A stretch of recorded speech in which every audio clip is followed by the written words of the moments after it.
D'Onta Foreman makes himself some cash this week. The Raiders are off to Sin City, and a baseball preview headed your way on Crossfire. I guess we'll get into it, guys. Always enthusiastic, unbelievable, hard-nosed. Roll up the sleeves for this one. This Dallas team was very overrated from the start, like they always are every year. The talent there, Kevin Mack, Eric Davis, and Cohen Roach, are maybe three of the most talented guys in the team. Oh, that's an ugly shirt. Always a pleasure having you on, guys. Time to freak out, Reese.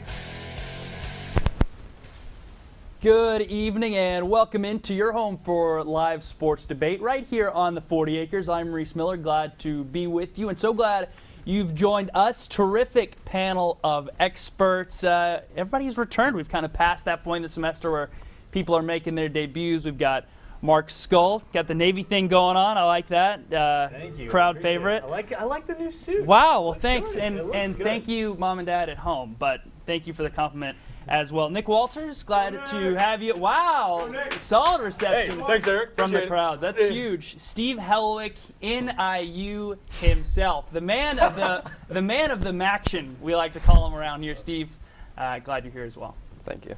Fired up as always, guys. Let's go ahead and get into it. Yesterday was pro day for many former Longhorns trying to make the jump to the NFL. Doak Walker Award winner D'Onta Foreman was injured during the actual NFL Combine, but returned yesterday and did not disappoint in front of the NFL scouts, running a 4.45 by many clocks on the 40-yard dash. Impressive in running drills, in cone drills, didn't drop any passes. Guys, just how much did D'Onta help himself yesterday? Mark, I'll start with you, and where do you see him going in the draft? He helped himself out a ton, and he was already going to go pretty high. I think he's a second rounder no matter what, but I think he was already going to go pretty high. But with that 4.45 40, he's there's a stat since 2003, he's the only player since 2003 over 232 pounds to run a 4.45 40. Wow. This guy puts his heart and effort into it. He's got a good head on his shoulders. I think he's going to be a great NFL player, and a team with an early second-round pick, if they have a running back need, they need to take him right away before someone else gets him. Yeah, so you think early second, Early kind of in that second range? is where he should go, I think. I think so too. Nick, what do you think? I agree with that area about second round. You know, I would caution people on stats like those because it is a pro day compared to a draft combine where you're talking about it's a lot more accurate of stats. Sure. Laser timing compared to clock timing. Exactly. But this is the same D'Onta Foreman that won the Doak Walker Award, like you said, the same D'Onta Foreman that ran for over 2,000 yards, and now he's 13 pounds lighter, he's leaner, and guess what? He can catch the ball like you were talking about. He had a great pro day, so yeah, it does help his case a lot. I still think he's going to be behind those guys, the Fournettes, the Dalvin Cooks, the Christian McCaffreys. Right. But that tier right behind them, I think in the second round area, he's going to make. Wow. Yeah, it seems like a couple weeks ago we were talking maybe third, hadn't shown a lot. Seems like it's always a guy who's trying to prove himself. Obviously a two-star coming out of high school. Steve, what do you think? Well, Nick mentioned that it was a combine and it was a pro day and not a combine. That's because he couldn't get the invite due to his injury.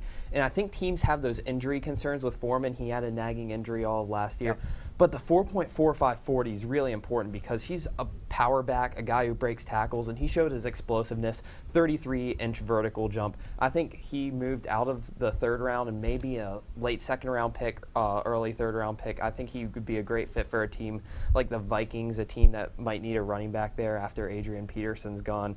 But Foreman just impressed. He has slimmed down. He's improved nutrition. He's worked hard every single step of the way. And I think NFL teams would just love to see this work ethic. It's just that injuries might be a concern, and that's what keeps him a little out of that Cook, McCaffrey, and Dalvin Cook class. Yeah, he's been at least a little banged up each of the last 3 years at Texas. But, I mean, at this point, hasn't he checked every box, rushed for 2,000 yards, wins the Doak Walker for best running back in the country? I don't know. I think you guys are probably right. Early second, maybe late first if a team wants to try to move up into that range. We're all in a consensus. I'm feeling good. You guys are feeling good. Let's start everybody off with a point and move on to section 2. Foreman was no doubt the focus yesterday, but this time a week ago we were talking about the upcoming pro day, and many others were in action as well, including a few Longhorns who have really been out of football for quite a while, including Jonathan Gray, former quarterback David Ash. Guys, what other prospect besides Foreman, we've talked about him, but what other guy do you think helped themselves and maybe even trying to get drafted, maybe landing a tryout? Nick, we'll start with you. Yeah, I would go with Tyron Swoops. He was a quarterback, and now he's going to be a tight end. He's going to have a new life as a tight end. And at this pro day, he ran a 4.640. He was 247 pounds, and he had 0 drops. And I think a lot of teams are going to love that. And look, if the Dallas Cowboys can pick Rico Gathers from the Baylor Bears basketball team last year, I think that Tyron Swoops, with his enormous size and his speed like he showcased in the pro day, I think he's going to be great. He's going to be well off for this draft. And he might be a developmental tight end, but in that red zone, he already has that size to become a great tight end on the next level. Yeah, I'd like to see him at least get an invite to training camp. Wish we could have seen it at Texas, but it certainly seems like a nice fit and a nice team guy everybody roots for. Steve, what do you think? I loved Tyron Swoops' play yesterday. If he were at the Combine, he was putting up top 10 tight end numbers, only 19 tight ends invited to that Combine. And Swoops said that he adjusted to tight end easily. He has a high football IQ, playing quarterback before. He knows where the ball's going to be. He was catching all those passes, didn't drop a single one. 4.6540. He ran very fast. And teams are going to like to see this. All 32 teams were represented yesterday, so all 32 teams have a chance at seeing Swoops. My only concern with Swoops is how many quarterback transfers to tight end can you name in the NFL? Because there aren't really any. Zach Miller. Wow, there you go. He named one. I wish it would have been Tebow. I was going to say Anquan Bolden's a player that plays like a tight end that played quarterback in college, and Swoops, he's a little bigger than Bolden, and he could have a similar build. I mean, he's strong, and I think Swoops showed a lot at Pro Day, and he could lots have of a lots good of QBs NFL have made the future. switch to wide receiver. As you said, haven't really seen it with tight end as much, but maybe starting a new trend. Mark, who impressed you? For me, I just don't think Tyrone Swoops is big enough to play at the next level. It's a different kind of game, and you saw him get stopped with the 18-wheeler package. 18-wheeler kind of the wheels fell off a little bit. In the Big 12 conference, so I don't think he's going to be. I think he'll be an undrafted free agent, but nothing special. The guy who I think actually has a chance to make an NFL roster is Kent Perkins, the offensive tackle / offensive guards. He's obviously versatile. He's played 34 games in his Texas career. The best part of the Texas offense in the recent history has been that offensive line. That's why Deontay's getting these numbers. That's why Shane had all these numbers as a true freshman, and he's been that consistent person on that offensive line. So I like Kent Perkins. He had a 35 bench reps, which tied the record for the Combine this year, and he had a 30-inch vertical from an offensive lineman. I think that's incredible. I think he'd be a great pickup as a kind of a six tight end, or not six tight end, six offensive lineman. Yeah, I mean, 6th, 7th round, everybo's looking for those late offensive linemen. I think it's a great pick, Mark. You sold me on that. I want to see Tyrone Swoops get a chance. I'm just not sure he's seen enough did enough yesterday. But Kent Perkins, you're talking about a guy that went through some trouble, some hard times obviously here, a little bit of trouble with the law, but a guy that if NFL teams can get this guy into camp, you see the pure athleticism, you see the strength. I think that's a guy at least worth a late round gamble, may have earned himself some money as well yesterday. Guys, 1 week ago we talked about Texas and Tom Herman trying to bring in a transfer QB by the name of Brandon Harris. He chose to go to North Carolina. This week, it's a different quarterback, Malik Zaire, who lit up Texas. You'll remember opening day, as you can see, a couple of years ago. He's been receiving some interest from Tom Herman and Texas as well. The question is, guys, what do you think he could add to the Texas roster? Do you think this is a good move? Similar question to last week talking about Brandon Harris, except Malik Zaire was a good player, at least for a while before he got replaced by Deshaun Kaiser after that injury. Steve, what do you think here? I don't think it's a good move for Texas, especially with 2 developing quarterbacks, and you need to get Buechele and Ellinger on the field. But I don't think it's a good move for Zaire also. You look at these grad transfers, Russell Wilson to Wisconsin, Trevor Knight to Texas A&M. They want to go to teams that already have the pieces in place, just are missing a quarterback. I think a team like Florida, I know he's expressed interest in Wisconsin, but Chris already says Hornibrook's a guy in Wisconsin, but I think a team like Florida could really help Zaire out, and Zaire could contribute to the Gators, and that would be a better move than him going to a team that was 5-7, hasn't been to a bowl in a couple years. Yeah, that'd be a good pick. Florida, a good team. Jim Good Appleton defense. just hasn't been able to get anything out of Appleby or any of the rest of those guys. Mark, what do you think? I don't think Texas should go for him. I think they've got, I don't want to sugarcoat anything Steve has said, but they've got 2 guys who are capable. They need to play those guys. Zaire, if you want to, obviously he wants to go to the NFL. He's not going to go to the NFL going to Texas for 1 season. He needs to go somewhere he can win, somewhere he can make a difference, and that place is not Texas. Nick, do you agree? Yeah, another consensus because I don't think this is a good move. I think, especially with Tom Herman coming in as a new head coach, you want continuity. And whether that's from a Shane Bichelle, who already has 1 year starting, or if you look at maybe a Colt McCoy situation, first-year starter with Sam Ellinger, I think that continuity is what is needed in this first year in Tom Herman's system to be able to have that continuity with everyone in that entire offensive chemistry. Yeah, the one thing I will say, just to play devil's advocate here, is Texas right now has 3 quarterbacks on roster. One, Josh Covey, we've never seen. The other 2 have had a little bit of an injury history.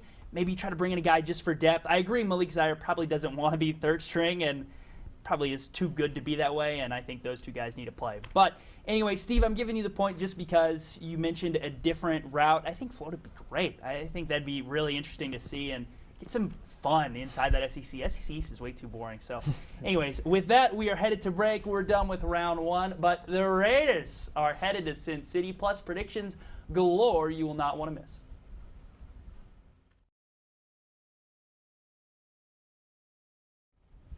Welcome back to College Crossfire. Great first round. Let's take a quick look at the scoreboard before we move on to round 2. Right now, it's a 2-1-2. Nick in a 2-point sandwich. Plenty of time to get going, though, my man, as we are moving from college football to the NFL. Yesterday, Monday, they voted to move the Oakland Raiders out to Las Vegas. Rumors of movement had swirled really for years. Possibly San Antonio was mentioned, other areas as well, but finally, the Silver and Black have a new home. They're headed out to Sin City. In your opinion, guys, was this a good move for the league and for the Raiders, or does it kind of damage the reputation and the history of really one of the premier franchises when you think historically of the NFL, Mark? Well, the Raiders have been in 2 different cities before, so I don't think it really damages. It hurts the fans because the fans there at the Black Hole, they were incredible. So it's gonna hurt them. But Las Vegas isn't that far of a drive, so they can make it out there. But I think it's a good move for the NFL because there's a lot of other professional sports leagues that are moving to Las Vegas, and they don't want to be the last one there. They want to be the one who sets the standard. NHL's already got a team in the expansion draft going. I think this summer. Golden Knights, there you go. So I think the NFL just wants to get in there because I know MLB's probably going to try to make a move to get in there soon, NBA also. So NFL's just trying to get in there before everyone else gets in there. So I think it's a good move. I like that. I like that P. Rose jab over there. I like your point as well. The only ones who suffer really here are the fans. I think the league, any big city where they can try to get some of that marketability, I think is good. Nick, what do you think? Yeah, it does hurt the fans, and I understand that they're going to be pulling the backbone out of Oakland out, right, and moving it, and that does hurt the fans. Still got the A's, right? Yeah, right. No, but in a way, I think it actually helps the fans, and that's because as a fan, you want to win. And look at the Raiders now going to the entertainment capital of the world in a state with no state income tax and in a brand new stadium. And we all know how horrible their last stadium was, right? And so it becomes a more appealing destination for free agents. And especially with this Raiders team, with this young quarterback in Derek Carr, who is just fantastic as of late, right? I think that this franchise wants to get going, and that place, Las Vegas, is the perfect place to do it. Yeah, it seems like a good move at this time. Kind of the Rams are kind of bleh, but you've got cornerstones in place with Khalil Mack, Amari Cooper. It's a young, fun team. The Raiders have been extremely bleh as of late, so that's why it stinks for Oakland. But they're good now. Maybe in Las Vegas. Steve, what do you think? I hate the fact that they have to trade all the tradition away just for all the money that Vegas could produce. I feel so terrible for all the fans in the Black Hole in Oakland. They waited since 2002 to have a good product on the field. They finally get it with Derek Carr, Amari Cooper, so many young guys, Khalil Mack, even Marquette King, the punter. Just an entertaining team. And it just goes to Vegas. The Raiders have been in California their whole existence, whether rotating between Los Angeles and Oakland. That's where their whole fan base is. They have a ton of fans in LA, they have fans in Oakland. They're spread across California. Just removing them from the state and putting them in a city with no NFL team, it's going to take time to build a fan base there. I don't like the move. Any reference to Marquette King makes me want to give you a point because I love that guy, but I am going to give it to Nick. I think the biggest factor here was the stadium. I mean, they've been playing in the TSTV studios for the last however long. And it's not good enough. It's not up to that quality. I think that's the biggest factor. So good luck to them moving forward, guys. Well, it began 3 weeks ago. It will end next Monday. March Madness is down to 4 teams. Gonzaga, South Carolina making their first tournament appearance. Meanwhile, Oregon making its first appearance since the Aggies last won a title. And of course, North Carolina, the blue blood of the sport. Guys, prediction time. Who wins when we come back next week and why? Nick, we'll start with you. You know, I hate to throw out cliches, but defense wins championships. That is a cliche. Yeah. And in defensive Nailed it. efficiency, Gonzaga and North Carolina are number 1 and number 2, respectively. And now you look at Oregon and South Carolina, they're number 18 and number 19, respectively. I think the winner of this game between North Carolina and Gonzaga is going to go on to win the Gonzaga and North championship. Carolina Because of their would play in defensive. they would play each other in the championships, though, so they'd obviously, whoever win would win the championship. Right. It's Gonzaga, South Carolina, then Oregon, North Carolina. But that would be a great championship game for that sure. would be. Yeah, well, whoever, I think it's going to be one of those two teams, whichever one beats each other in the championship then. But in defensive efficiency, it's because of the defense. Sorry for the cliche. Defense. Yes. Defense, cliches in North Carolina. So Exactly. North Carolina, you said? I'm going to go with North Carolina. I like it. Steve, what do you think? So about 300 years ago, North Carolina and South Carolina split from a big Carolina. Almost 300 years later, they're going to be playing for a championship game in college basketball. And here's why. You mean South Hokie or Walker South or Carolina has been so dominant in the tournament. They've won every game by at least 7 points. In the second half, they're unbeatable. They had that deficit against Florida. They even trailed Marquette. And then Duke, they were trailing. And they just turn it on in the second half. Sindarius Thornwell's been incredible. But I think they stop at North Carolina. You have Roy Williams, a championship pedigree coach. You have Justin Jackson, a great team there. But they have all the tools to beat Gonzaga, who nearly lost to Northwestern and West Virginia. But I think South Carolina continues a Cinderella run for one more game before falling to their. Wow, so a Carolina yes. championship. That's awesome. That's cool. Plus, I'm going to call you Encyclopedia Steve or something like that. This guy's incredible. Mark, what do you think? I hate to toot the same horn, but I think North Carolina is going to win as well. I just think they have that sour taste in their mouth from last year, when a game that they easily could have won. And I like that. For me, I played against Justin and Jackson in high school to start for North Carolina, so I'm rooting for the hometown kid, Justin Jackson, hoping the Blue come out on top. Did he dunk on you? Did not, embarrass no. you? Wow. He Credit did to not. you. No. Credit to you, but also credit to Steve. He's getting the point for the 300 years ago stuff. I don't know if you were around It's an interesting narrative. or what, but you look really good for like 400, I guess. Anyways, moving on as March comes to an end. Baseball begins.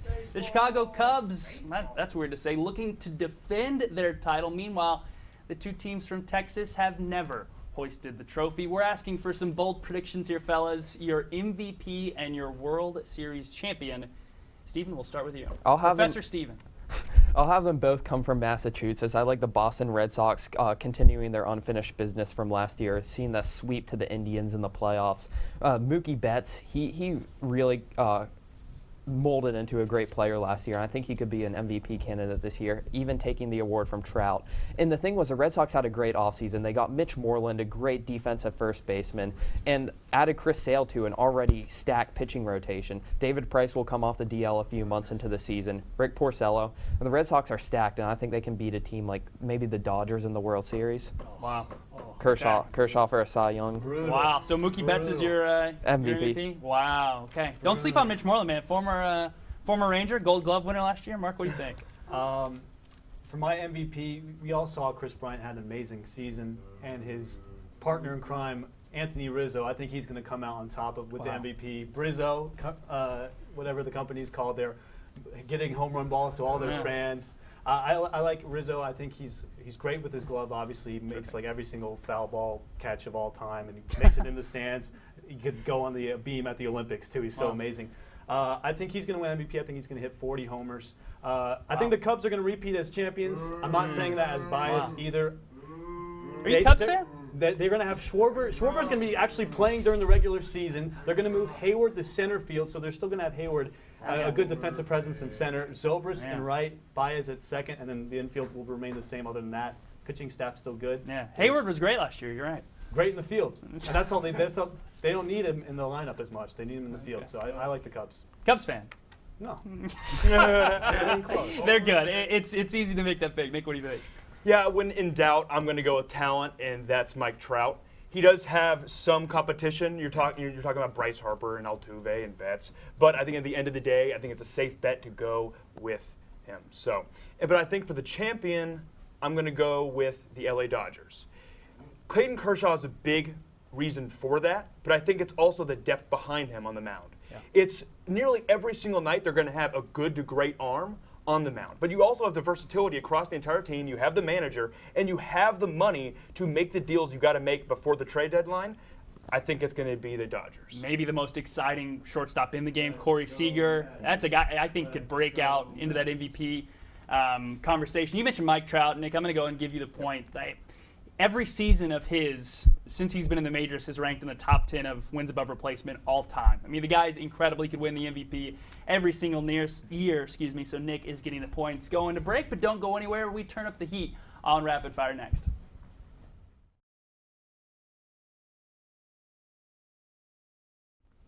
Welcome back to TSTV. It is College Crossfire, and it's that time once again. We double the points.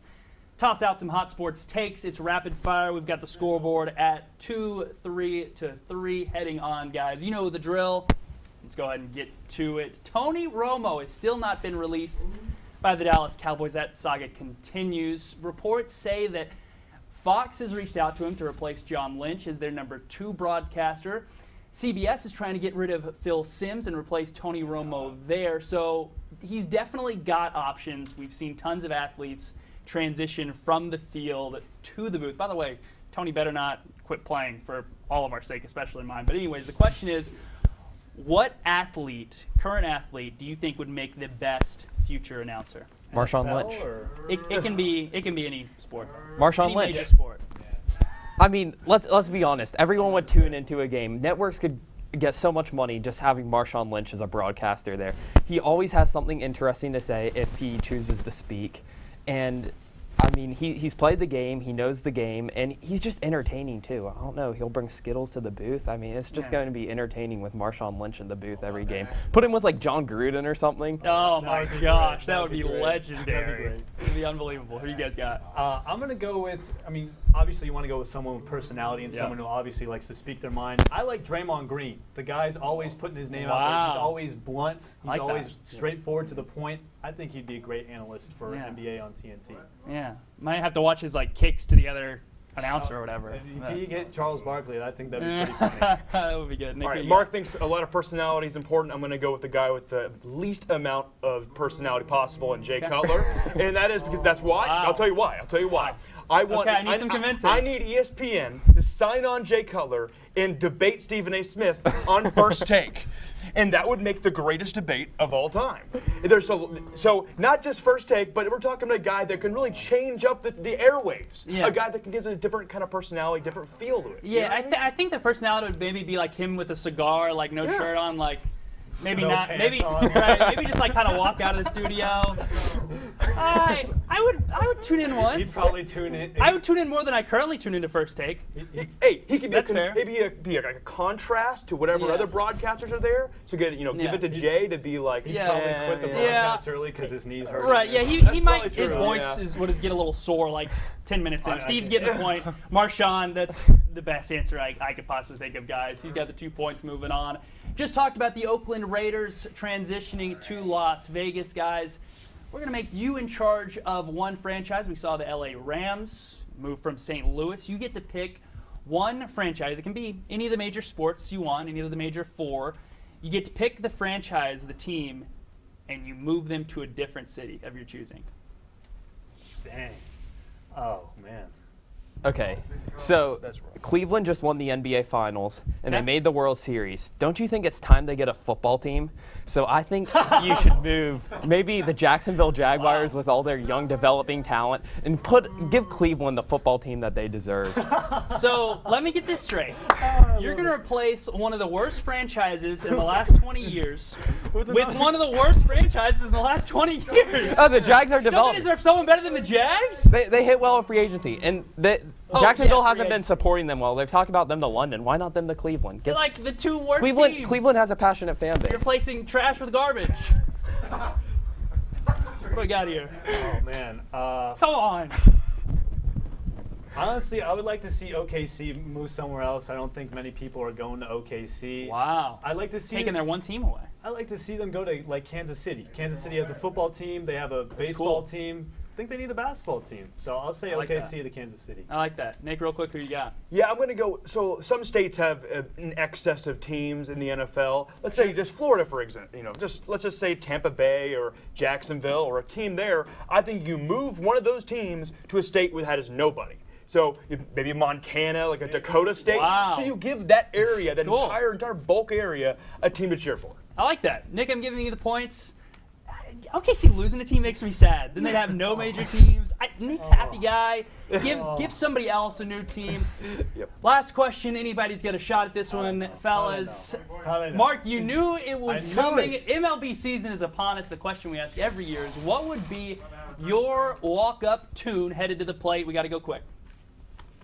I just went to a Zach Brown Band concert on Sunday night, so I'll go classic Chicken Fried. Why not? Wow. Strong. Plays well with the host. I'm going to go with Raindrops Keep Falling on My Head. And that just because that song is uplifting, no matter how many times you striked out, there's always reason to smile. Wow. Yeah. Wow, that brings some raindrops to my eyes almost. Yep. Steve, what do Freebird. you think? You can't go wrong with Freebird. It's a classic. Wow. Everyone will see. You know what I'm going to do?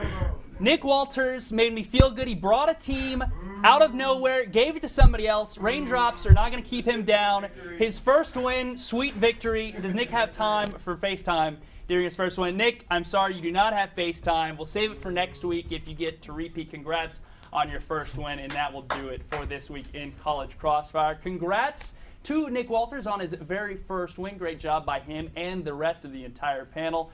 We're here live every week, every Wednesday that is, at 9 p.m. Central. Press Box airs Monday nights at 9:30 for your latest Longhorn sports news. Find it there, along with on social media. We're present at TSTV Sports. A huge thank you to everyone helping us out in studio, Master Control, and a special thanks to you at home for spending your Wednesday night with us. Until next time, I'm Reese Miller. Have a great week.